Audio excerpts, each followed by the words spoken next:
Every year, thousands of experts evaluate the status of animal, plant, algae, and fungi species around the world. Using a common language of assessment, they categorize each species' risk of extinction on the IUCN Red List. The Red List provides a barometer of life. And every year, the outlook gets worse. More than 31,000 species are currently threatened with extinction. Most because of human action.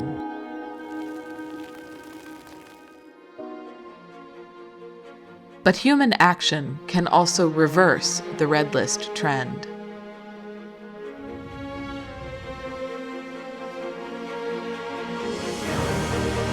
So conservationists, governments, and communities around the world are joining forces, activating tried and tested IUCN tools in a coordinated effort to assess, plan, and act for wildlife. Together, we can save species from extinction. Together, we can win the fight for our planet's future. Together, we can reverse the red.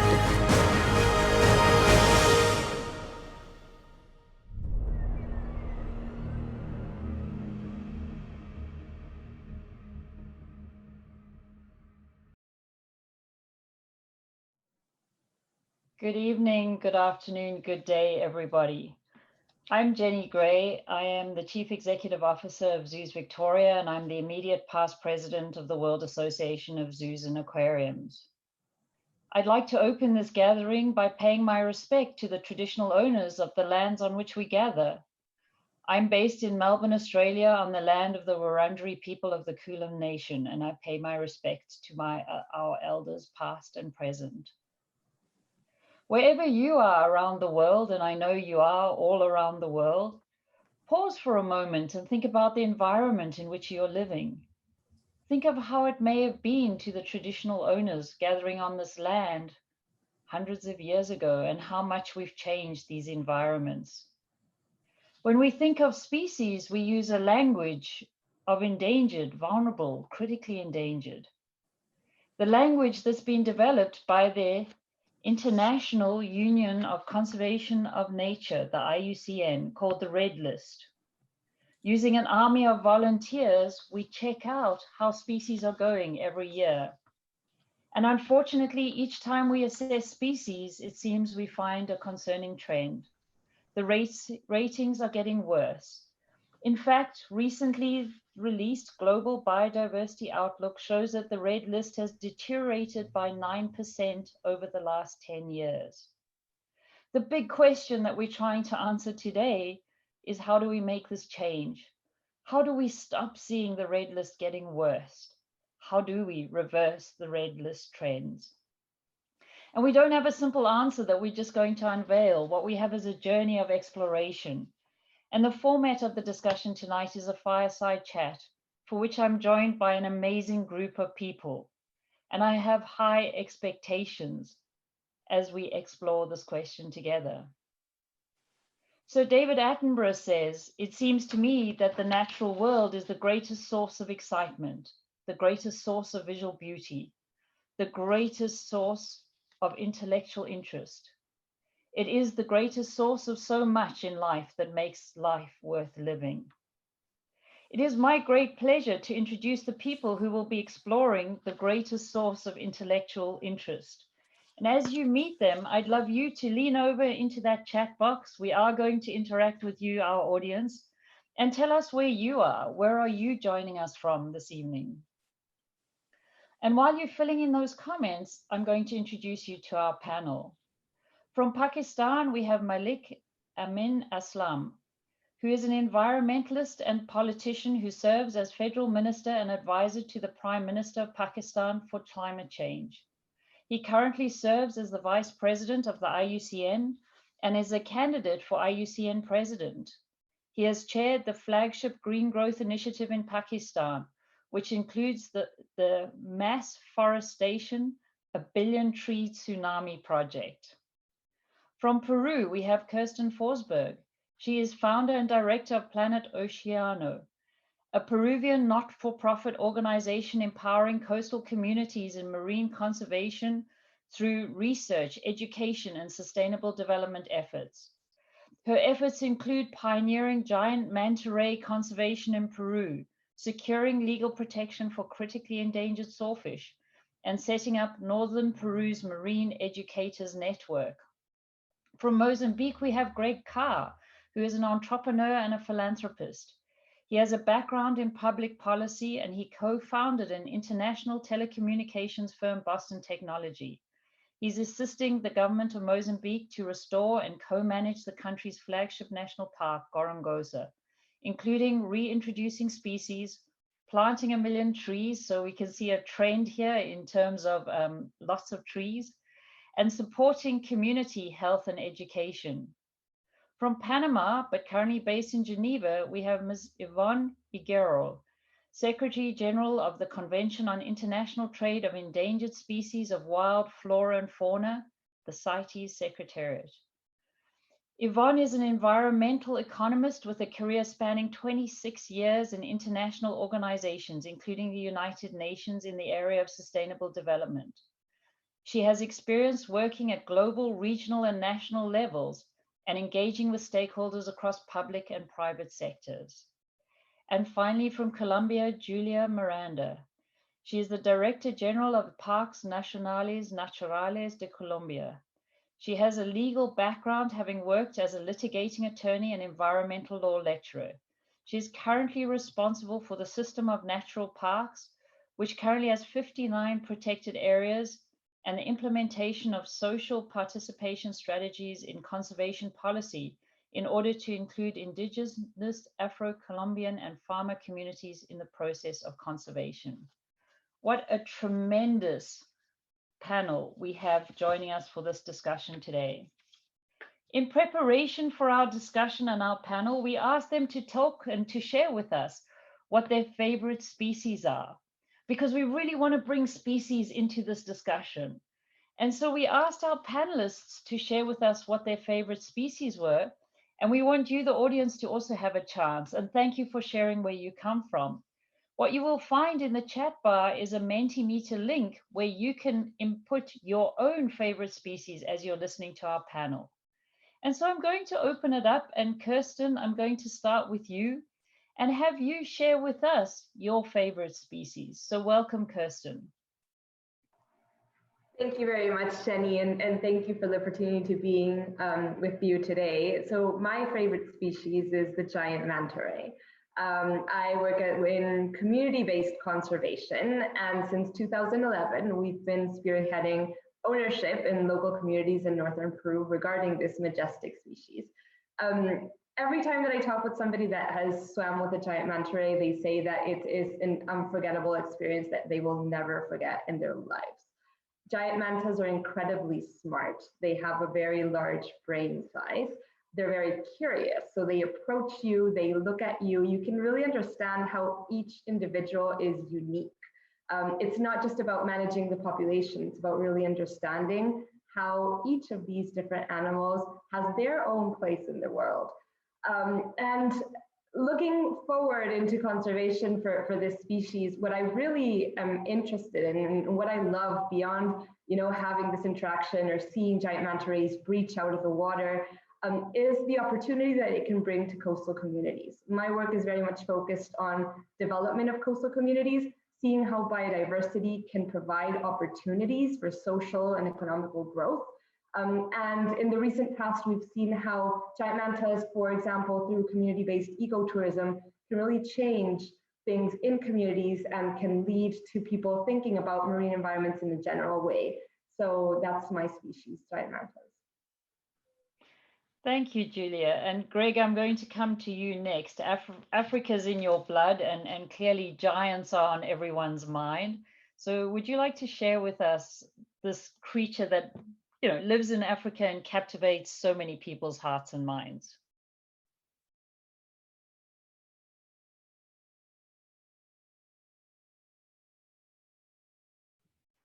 So I'm looking for Greg to join and share his species. Oh, okay. I just unmuted myself. Thank you, Jenny.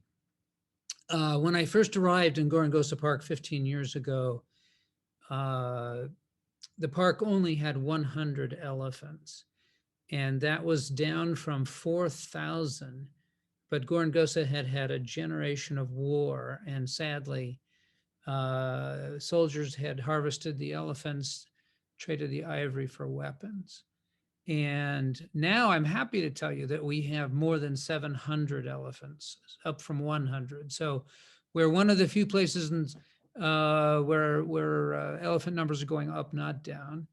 But I would like to see it go back to 4,000 again. And I think that can happen in the coming 30 years. And what I'd like to see the elephants do is reclaim their ancient range that's Greater Gorongosa that stretches all the way to the Indian Ocean, about a 2 million hectare area. And I love them because they're intelligent, they're aware, they have families, they communicate. And one elephant may know 200 or 300 other elephants individually, and they gather at different times of the year. So they are an extraordinary species, but also my final comment is they're an essential ecosystem engineer. We need the elephants for the rest of Gorongosa Park to be healthy. Thanks, Greg. And just amazing creatures, as you say. Ivonne, you made me really happy because your choice of species is not the animals. You're asking us to think a bit more broadly about species. And Ivonne, you're going to share your passion for something a little bit different. Yes, indeed. And I have to say that it was a little bit difficult because I feel like I am the mother of 38,000 species as the head of CITES. We are regulating the trade of 38,000 species. And you say I love them all the same. There, I have no favorites. But if I were to think about species that we have to pay, in my view, pay more attention to and get the attention of others to understand the importance of plants in particular, and also timber in our lives, I think this is really a passion that I have to bring this to the forefront. So because we've had so many decisions recently from the Conference of the Parties to CITES related to Dalbergia, which is rosewoods. Right now we experience huge problems with illegal trade in rosewoods, with overexploitation of rosewoods. And as a Panamanian, I have picked Dalbergia retusa as my favorite species. We call it cocobolo, which is a very funny name. It means ball-headed. And this is a species that is used for, it's a very hard wood, and it can be used for furniture, etc. But the local communities, the Wunan indigenous tribe in Panama, uses it to make artisanal objects. And this has been their livelihoods for many, many years. And hearing others talk about the work with local communities, to me, this is a very important aspect of the species that we work with, how much our local communities, how much our indigenous people depend on these species, and especially when we talk about plants and timber, and the need to decrease illegal trade, the need to ensure that there is no overexploitation, so these species can last for future generations. Thank you, Yvonne. That makes so much sense. You know, if we don't look after the plant species, and we all rush to talk about animals often, but plants are so important. Without them, we don't have anything. Julia, how on earth you chose a species when you're responsible for all those wonderful Colombian species? I'm sure, like Yvonne, you were torn, but you've also landed with a species that lives in the water. So, Julia. Yeah, thank you. It was really difficult because I really love animals, but since I have memory, I've loved dolphins.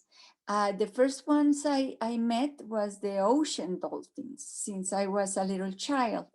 But I want to speak about freshwater dolphins, the Amazon basin and the Orinoco basin dolphins, the pink dolphin and the gray dolphin. They are so beautiful, sweet, charismatic, and also fragile creatures. They are very threatened and very important also for local communities. They build legends around them, and they are so linked to their lives and to their existence. These beautiful animals are so intelligent. They are mammals, they have families, they take care of the babies. They take times to take care of the babies. They really tell us and teach us how to protect families. The pink dolphin, very particular one, different than the gray, is the biggest dolphin in the world, the one that lives in the Amazon. And the gray one is small, but also they play, they jump. And it is something very important that people that are going to visit the Amazon region always want to pay to see them. So it became like a real alternative in an economic point of view for local communities to go and show the people the dolphins and tell them how important they are for the ecosystem, that they are the very important part of the equilibrium of these rivers. So even though they are very threatened, and I know we are going to speak about that later, the local communities really take care of them, know a lot of information about them that tell to the visitors to value this beautiful and charismatic species. They are always smiling, so that tells us the beauty of the life in these rivers. Thank you, Julia. That was really wonderful, and it was wonderful hearing from all of you. Amin chose another charismatic and beautiful animal because he works in the Attock district in Pakistan, and wouldn't we all love to have these amazing snow leopards as creatures that we worked with? And he's very passionate about the outcomes and the solutions for snow leopards. And so to all of the perhaps to the team to show with us as well, what are the amazing species that the audience have been nominating? I saw there were a few Bali starlings and things like that in the chat box. But we've seen these incredible species coming in. And I loved, as you were all talking, we can see, and I'm hoping the panel can also see, pangolins have come in really highly rated. Whales, whale sharks, pygmy hippos, corroboree frogs, all kinds of incredible creatures, mussels. And isn't that just, and fungi, we've got all kinds of different animals. But that's really the joy when we stop and think about species, is just how rich and diverse this planet is. It really is incredible. Unfortunately, as we were scrolling through, and I'm sure you all saw that each and every one of those species, we saw the arrows, except for Greg's elephants, all the arrows were pointing in the wrong direction. That species are declining. And Amin, I see you have joined us. I'm sorry, I just spoke on your behalf about the snow leopards. But I really wanted to just then explore these arrows all going in the wrong direction. It really shows us that something's going wrong with conservation. And no matter how hard we try, what we see is this declining trend. Whether it's amphibians or mammals, species, sharks and rays. And it makes me want us to just stop and have a conversation. And again, there is another question in the Mentimeter in the chat. But starting perhaps with you, Julia, while I still have you on my screen, what's not working? Why do we see these trends despite the hard work, despite what we're doing? Where there are many threats for the dolphins.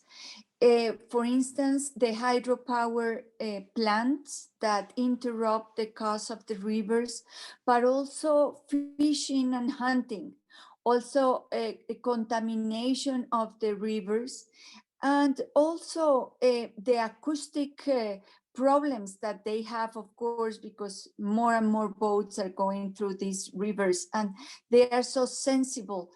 Many of them are hunted to use them as the way to fish other commercial fishes. So they just go for them and make them pieces and use them for fishing very commercial fishes that are also bad for health because they are completely contaminated. I mean, the fishes that we don't want them to use them, of course, but we don't want those fishes to be in the market and people eating them. So also they have lost their habitat. The rivers, because it's not only the Amazon or the Orinoco, there are many other rivers that and lakes and wetlands that these dolphins are using to reproduce, and they are contaminated and they have been transformed. So they are losing their space. They are losing the length of the river to where they need to swim and go from one place to another. And they also die in the nets for big fishes that have been, it's permitted the fishing of these big fishes in the rivers, but the dolphins go in those nets. So there are many threats. I don't know the word for mercurio. Mercurio, which is this metal that goes with the illegal exploding of gold in the rivers, and they are contaminating them and also the waters.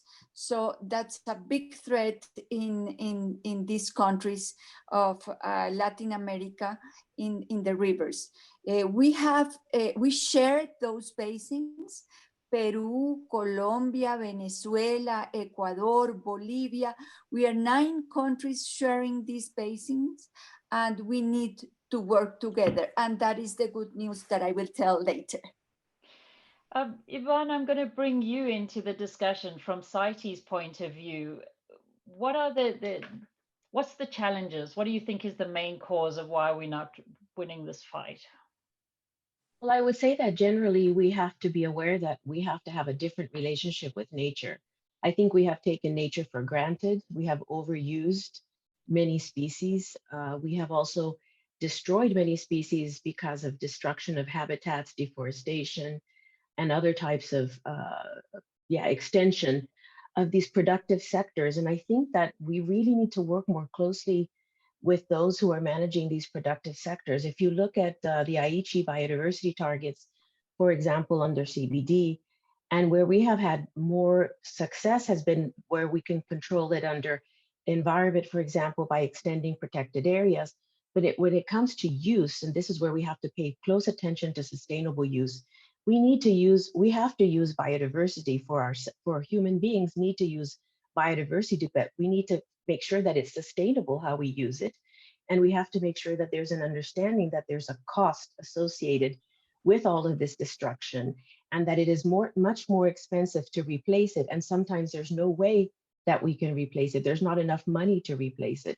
So we have to get this message across to those who are destroying nature, who are extending agricultural land without any thought, where deforestation is happening.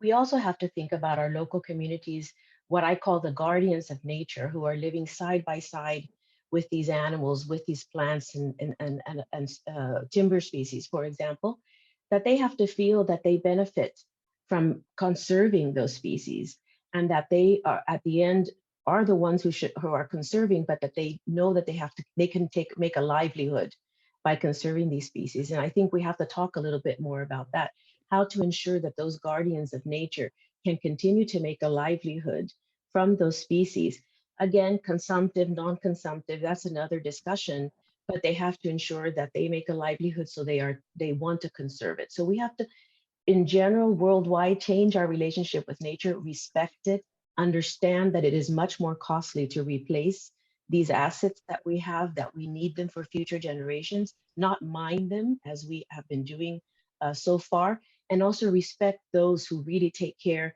of nature, that they feel that they benefit from it. So I'm very happy and pleased to be with this panel who is talking about how they are investing in the local communities to make sure that they can make a livelihood and benefit from these species. Thank you, Yvonne. Amin, welcome. And I'm going to bring you in at this point in terms of talking about the challenges and what we think is the main problems we need to be tackling.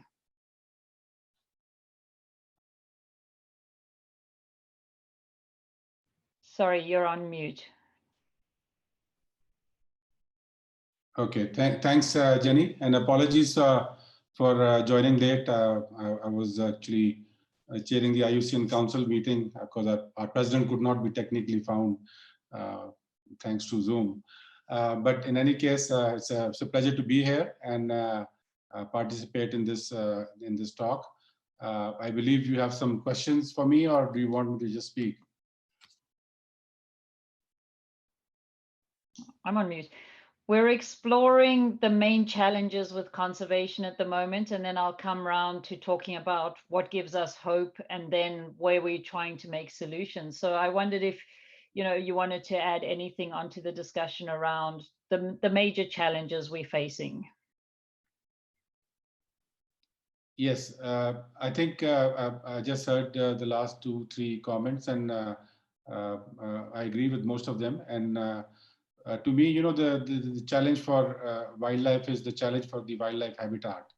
That is what is really the biggest challenge, is to protect the habitats.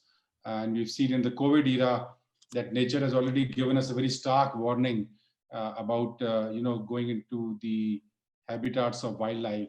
And this is not going to be something without a consequence.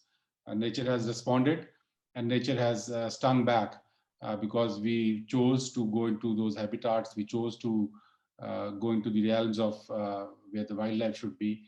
And we ended up with a zoonotic disease that we still cannot control. But this warning is something which has really shaken the world, I think. It has woken up the world to think about the other side of the coin, which is the opportunity from this situation. And the opportunity is obviously to come out of this situation with a green recovery. And the green recovery has to be based on protecting natural habitats and protecting the habitats of wildlife, which will be the main thing which will allow the numbers that you just showed, which are really worrisome, to start turning back. I can tell you for Pakistan that we took this opportunity and announced what was called the green stimulus in the middle of the pandemic. This green stimulus has 2 main objectives. One is, and the primary one is, to protect nature, but at the same time to do things which can also create jobs and livelihoods for the people, so that the value in protecting nature comes out and is understood by the people also. So with these 2 objectives in mind, we have then further gone on to 3 main areas.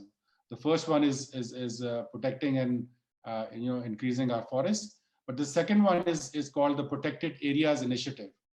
This is where I think the wildlife component comes in, and we have already announced. We had 30 national parks in Pakistan covering 12% of the land area when we went into the pandemic. And within the last 6 months, we have announced almost 15 new national parks. I came back yesterday from the northern areas where we announced 2 huge national parks covering about 4,000 square kilometers. And these are prime habitat areas for the snow leopard and the Himalayan markhor and the Marco Polo sheep, all of which are are species that I really love and I have a passion for. And this new large protected area block is going to create a sort of nature corridor between 2 provinces in Pakistan, allowing at a higher altitude level for these species to be conserved. So I think the habitat protection and enhancement is really key to getting out of this situation. And this was also reinforced by the recent high-level ambition panel, which the UN Secretary General called. Pakistan was also participating on that. Our Prime Minister actually was one of the two lead speakers with Angela Merkel. And we took this 30 by 30 challenge, the high ambition challenge of protecting at least 30% of our ecosystems by 2030. I think that's the challenge. I mean, that's where the opportunity lies, and that's where the challenge lies for wildlife protection also. The other one, of course, is linked with it is on wildlife trade. And we saw what happened in the wildlife markets in China. And that is, if that is not a lesson for the world, nothing can be a lesson. I think we need to stop that. We need to, have that trade finished. And this is the best opportunity to do that, because the world has realized what happens when you indulge into it. So I think we, although we have a very serious situation at our hand, we also have a big opportunity. Yeah, thank you, Amin. Greg, protecting habitat must be part of your mantra as well, but in terms of the challenges you face in getting that right, I see the Mentimeter results are up, but what would you add into this, Greg? Yeah, thank you. Yeah, I want to really agree with the previous panelists who made the comment that we need to think about integrating conservation and human development. And what I mean by that is, we don't just think of the 1 million hectares of protected area that we manage. We also think of another 1 million hectares, our next door neighbors, 200,000 people that live around Gorongosa National Park. And they're some of the poorest people in the world. They need to see a green economy that's lifting their lives, and they need to see the park helping them. So we work with them on agroforestry. We grow coffee, we grow cashew, we grow honey. We're looking at carbon projects to create jobs. And we build schools. We're in the process of building 60 primary schools for 40,000 children. And so our neighbors don't see the park as their enemy or as an opportunity cost or as a place where they're not allowed to farm, for instance. They see the park as their best friend. And a good example of that is we saved more than 30 pangolins last year that were caught in markets, local markets. And because local people are our friends, they see this and they text us, and our rangers can go and save that pangolin. Poaching in Gorongosa Park is almost down to zero. I won't say zero because you never get there, but I would say that it's down 98% from when I arrived. And that's why our wildlife, when I first arrived in Gorongosa Park, I could drive all day long, and I was lucky if I saw one baboon. We now have more than 100,000 large mammals, and that's not counting all the small animals. Those are animals that are large enough to count from the air when we do an aerial census. So Gorongosa is an example of where nature did bounce back. Nature was able to heal itself. But the only reason we can succeed is we're heavily engaged with the local people. We spend more money, more of our park budget outside the park than in the park. And we flipped Gorongosa from something that the people saw as a colonial vestige, as a place where they were not allowed to go. We flipped it into their best friend, and we're now the largest employer in our province. So I think that I saw some of the comments here. It is about politics, and it is about national parks, other protected areas, reserves, helping people so that those people will in turn support the park. And Kerstin, I see you nodding along here. It's very much about bringing the community into the story, isn't it? Yes, I completely agree. For me, ownership is the key. And even though we have progress in terms of conservation in the past few years, I think there's a lot more to do in terms of ownership. And it's similar to my case. When I first started working in northern Peru, I was 22 years old when I started the nonprofit that I run, Planeta Océano. And I started approaching, local fishing communities and fishermen and their families. And what I could clearly see was that all these, national or global biodiversity agendas weren't trickling down to the local level. So if we don't have that support on the local level, if we don't acknowledge that local people are finally the key experts of their own lands, of their own ocean, we won't be able to advance. So in terms of the manta rays that I was talking about in my story, we started, for example, noticing that giant manta rays were being incidentally and intentionally caught in northern Peruvian waters. They weren't protected at all. So we started engaging local communities to assess the population, to understand manta ray occurrence, to somehow showcase them as flagship species, and then get governments on board to the government legally protect the species. But again, going into the alternatives, you can't just legally protect a species and then get no kind of alternative solution for the local community. So that's where, for example, building local community-based livelihoods for manta ecotourism came place. So I really think that there's this critical need to engage more participatory initiatives, more comprehensive interdisciplinary initiatives, for more sectors to start talking together. I'm a biologist by training, and I clearly noticed how local communities were not reading, scientific peer-reviewed journals, for example. So we really need to build that communication, articulate stronger relationships, and I think that moving forward, one of the things that is lacking is something that we really need to work on is creating the systems change. So it's really recognizing that we need to change the whole system, that we need to change the way that we're thinking, that we need to develop these long-term commitments and relationships, and acknowledging that through different sectors. So for example, in the case of financing or funding, I come from a nonprofit, a small nonprofit. We're obviously restricted to 1-year projects, small 1-year projects. That is really difficult to move forward if you need to develop long-term 20-year monitoring of something. So I think we all need to shift the way that we're approaching the situation from all of the different sectors that we're working in. I love when I'm talking to conservationists and I say, what's your biggest problem? Within about 3 breaths, you all go to your solutions. So we don't stay in problems long, and we're always really hopeful.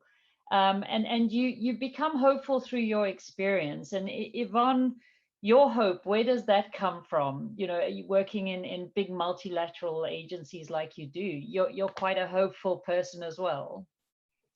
Sure, I remain optimistic. I see that our parties are determined to bring the regulations, put the regulations in place that need to be put to ensure that trade does not harm the sustainability of those species that are being traded. There's investments in compliance assistance so that we can train the management authorities and how to do, for example, the non-detriment findings, which are part of the CITES controls, the legal acquisition findings. I see the determination. We work also in Africa with rangers sites where they are doing all of the counting of carcasses to see about poaching, how it's going. And these people are driven. These people are incredibly committed, and these are the things that make me remain optimistic. That the parties are determined, that the regulations are put in place, but we need to do more. There's always more to do. We need to make sure that in all sorts of aspects of civil society, of industry, of the private sector, I see more happening. I see more involvement.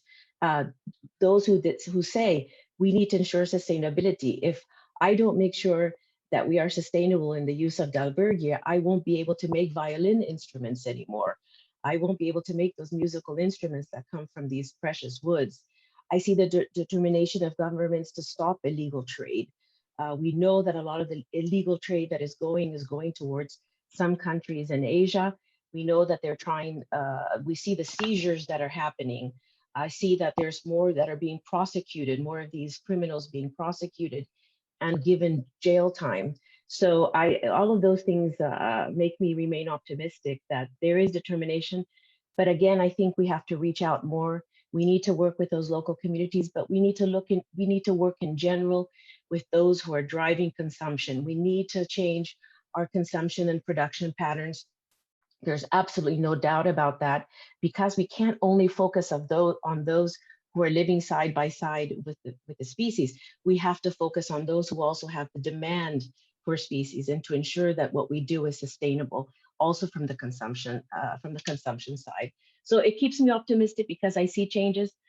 But again, I think we're missing a lot of respect. We need to respect the local communities and indigenous populations with everything that they do. I liked very much what Greg said. They need to earn a living. They need to live a dignified life, and we need to be able to help them do that through conservation. So again, optimistic. I see all the work that is going on, but there is much more to do. And I'm so happy with this initiative, because I think with all the partnerships that we can form, we can make a difference and really make an impact. Thank you, Yvonne. Amin, you deal with politicians, and that gives you hope.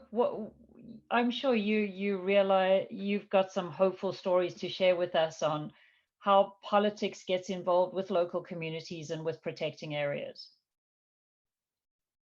Sorry, Amin. Yes, Jenny, I think what one of the panelists just said, that when you get the passion, the solutions follow. And I think that's really a key. Funding is an issue, definitely, but even at the policy level, I feel that when you have the right plan in place, funding always follows that. And to get that in place, you need the political commitment and passion behind it. I'll give you an example of my own country. We committed ourselves to creating this huge increase in national parks, as well as going for the forestry, the 10 billion tree project. Both of them were big dreams. But during the COVID era, we managed to raise about $180 million through the World Bank. We were the first country to get funds repurposed for nature protection. At the same time, we are also now working on the issue of national capital valuation. I think that's something which is really cutting edge at the moment. The UK has just done it, and there are other countries who are trying to do it. And that's the key. I feel the key to future sustainability of not only wildlife, but also their habitats, is to really value what you're protecting in economic terms and put it on the table. And that includes the park, the protected area, and the wildlife, as well as the biodiversity that is protected in it. The carbon sequestration value goes in it also. So I think the recent study that has come out just, I think, 2-3 weeks back, we only have the draft on the table. It was done for the UK by a leading economist, and it may well shift the whole viewpoint of economics itself. But I feel that that is a really big game changer. I was able to participate in the World Bank IMF meetings. The study was being discussed over there also. So I think developing countries need to be proactive in this manner and try to do natural capital valuations, which would include the wildlife, the habitats, and the areas they are protecting, not only for themselves, because all these assets have got a value for the world. I mean, it's not just for the country, but also for the world. And of course, for the communities who live over there, who are the real guardians of these assets.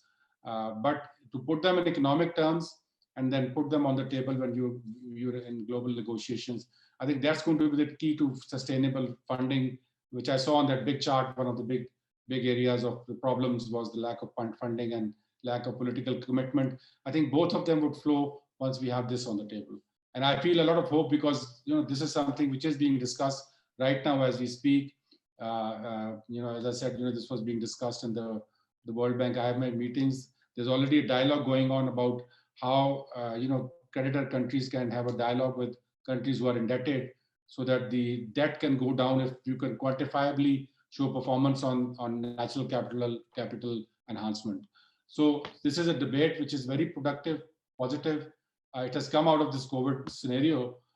So I think fingers are crossed, and I believe, if we can follow it passionately, we'll take it through. Thank you, Amin. And I loved you talked about plans and funding.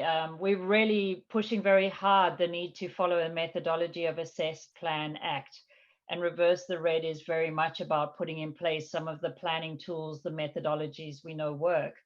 But I'm now going to ask each of our panel members a big question, which is, if you were all powerful, if you were able to do anything, and please don't be limited in your thinking, and you out there as well that are in the audience who are very active, I might add, they chatting and they putting questions in.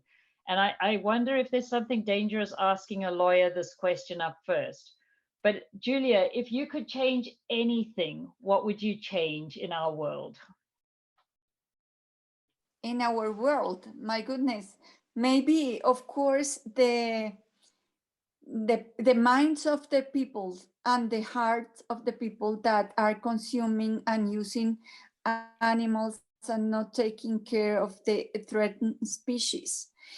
We also, I would love to have the complete agreement between countries, and that was the hope that I think that I wanted to speak about these dolphins, that 9 countries working together, changing at the same time legislations, and doing and working with the amazing NGOs and local communities, governments working together with scientists, with technical people and local communities. I want to make a tribute to Fundación Omacha here in Colombia, working to protect the dolphins, but all together at the same time doing what we have to do, and producing great results would be my dream. Greg, what would you do to change the world if you were all powerful? What I would do is see that every girl in this world was able to go to school, in a good school where she was safe with good teachers, and that she had her human rights and her opportunity to be whatever she wants to be in life. Because empowered women protect their communities, they protect the environment, they teach their families, and they on their own generally choose smaller families because they're busy, and smaller families is good for the environment as well. But in Gorongosa, we have a special program for girls after school, because we still have child marriage in Mozambique. So we try to keep girls in school and get them to high school and get them to college. And I don't think there's any initiative that I care about more than that. Thank you, Greg. And I can't agree more. I think women are the key. Don't we agree with that? Most of us here. Kerstin, if you're all powerful, what would you change? Thank you. I mean, there's so many things that I think we would all like to see changed. Overall, I think that it's really important for the general society, for every single person on this planet, to understand how we all depend on the planet and how we all impact our planet. And just have that in every decision that we make. So really mainstream biodiversity in everything, from the private sector to the government, make sure that people are aware of that. In my case, I specifically work on ocean ecosystems, and I think there's a lot more to do in terms of the ocean. We're a land-based species, and of course we need to conserve every single habitat that we have on this planet. But there's a lot more to do in terms of recognizing that, even though you've never seen the ocean in your life, you depend on the ocean. Every time that you breathe, the climate depends on the ocean. So I think that moving that forward, having people more aware and to take action, is something that I would really like to see in the future. Thank you, Kerstin. We'll remember the ocean. Amin, if you were all powerful, what would you change? Amin, what would you change? Jenny, I would really love to rebalance and reset our relationship with nature. I think we are really on the wrong. Yes, can you hear me now? Yes, we can hear you. Okay, Jenny, I would really rebalance and reset our relationship with nature. We are really on the wrong pathway as far as nature is concerned. We're on a war path footing with nature. See nature as an adversary which needs to be subjugated and exploited. I think that is something that needs to change. It's no longer sustainable to be on this pathway, and it really is a question of our survival. So if I was in some position where I could do, if I could change that, I would love to do that and put nature as not as an adversary, but as a partner for not only our development, our existence, and for our future survival on this planet. I think we need to get nature on our side. Thank you. And Ivonne, you're waiting because I know you've got a killer change you're going to bring to all of us. What are you thinking? Well, I saw a lot of comments on political will, and I think that this is something that I need to say, that as the representative of a multilateral environment agreement dealing with biodiversity, we need to implement fully all of these agreements. We have tools, we have decisions, resolutions under every single convention dealing with wetlands, dealing with habitats, dealing with international trade of species. We need to be committed, the governments need to be committed, our parties need to be committed to fully implement these conventions. We have the tools, but we need to convince industry, finance, all of these other really major players, major stakeholders who should be fully involved in the implementation of these conventions, because we're convinced, all of us here sitting together, we're convinced, all those who work with us on the conventions are convinced of the importance of this, but we need to go further. We need to go to those stakeholders who are not so closely involved to ensure that they are fully committed to the conventions and implementing all of these tools that we have. And we need the scientific base.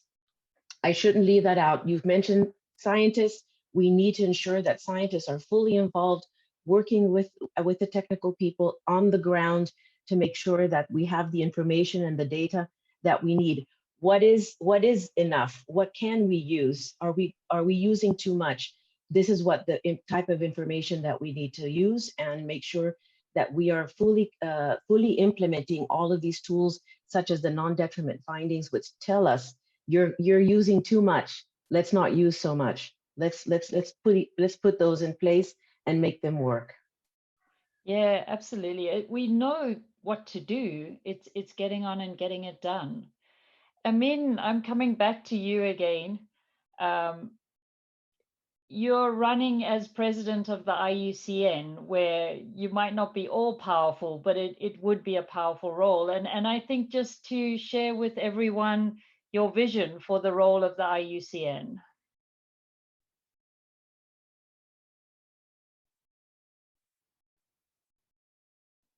Thanks, Jenny. And yes, I am running for the president's position. And having served in IUCN for now 8 years as vice president, I've got a good understanding of what this complex entity really is. I mean, it's a passion-driven entity. It's an organization which is really fueled by the commitment of its membership. I feel that we need to reignite IUCN to play the role that it was designed to play, which is really to be at the crest and the head of the leadership of the conservation world. Unfortunately, it's lost that bite, that sting that is required to reignite the whole process. I feel 4 things need to be done. One is that the membership engagement, which is really crucial to giving a direction to IUCN, not only every 4 years in the Congress, but also in a continued sustainable fashion during the 4 years. That membership engagement needs to be reinvigorated, and it needs to be structured properly so that we can get that membership engagement carefully into the process. In terms of I think global relevance, I feel it is really important for IUCN to to enhance its global relevance at the global stage. We've seen, as somebody who wore two hats, I was in the IUCN at the same time, was also representing the government. And I could see that, on the global stage where it really mattered, IUCN was absent, or IUCN was present, but the voice was absent. I think that really needs to change, and it has to change with the right leadership coming in place and putting, that on the table. And we used to have an influence. We need to regain that. We have all the parts still there, but somehow we've lost that strong voice at the global policy level.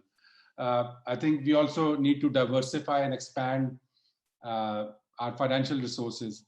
I just talked to you about some of the innovative things on financing which are happening right now in the world. I talked about the debt nature bond situation with debtor countries and creditor countries linked to nature. I talked to you about the issue of raising finances based on ecosystem and habitat restoration, and that is also on the table right now. So I think IUCN needs to be flexible to diversify its financial stream. The non-tied sort of framework funding that IUCN is used to, is that money is no longer available on the table. We need to live with that new reality and need to adjust to it very quickly. And I think finally, it is very important that we also reach out to the communities who are not heard that much. Youth being a case in point, the indigenous people, they need to be engaged within IUCN. We recently took a very big step by putting in a council member as from the indigenous community. We also need to do that with the youth. They are the voice of the world, and that the future of the world is in their hands. We need to put that on the IUCN table.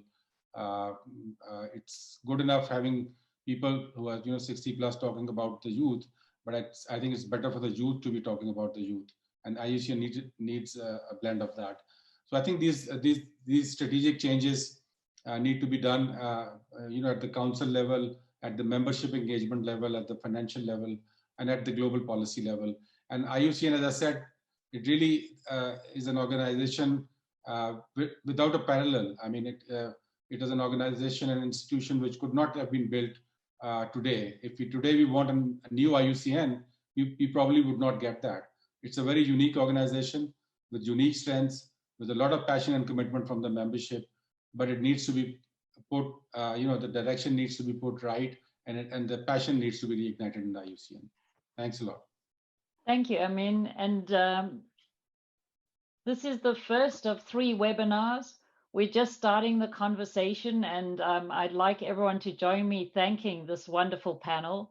I promised you a good discussion, and I think we've had it. We've touched on some incredible creatures, some incredible species, some really great ideas. And Greg, you're my winner by far. Educating women has to be one of the best things we do with all the power we would have at our disposal.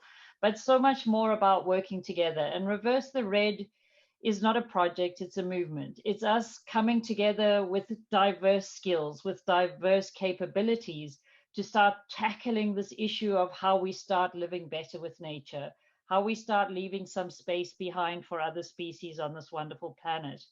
Because actually, while we had a mind experiment on what we would do if we were powerful, we are powerful. Each and every one of us are consumers and voters and custodians of some land on which we live. All of us have choices we make every single day. And those choices, when we add them up, can make a huge difference for good or for not so good. And so the decisions you take today and tomorrow, the decisions that you make will make a difference on what politicians do and don't do, will make a difference on what happens to the red listing of species on the planet. We were hoping to launch in the IUCN World Conservation Congress, and we hope to still do that. We don't know what date that will be, but we can promise you, if you come to the Reverse the Red Pavilion, there will be a very big party on, where we talk about how we work together. I'd like to thank you all for your inputs tonight. It's been wonderful listening to all of you and exploring these things together.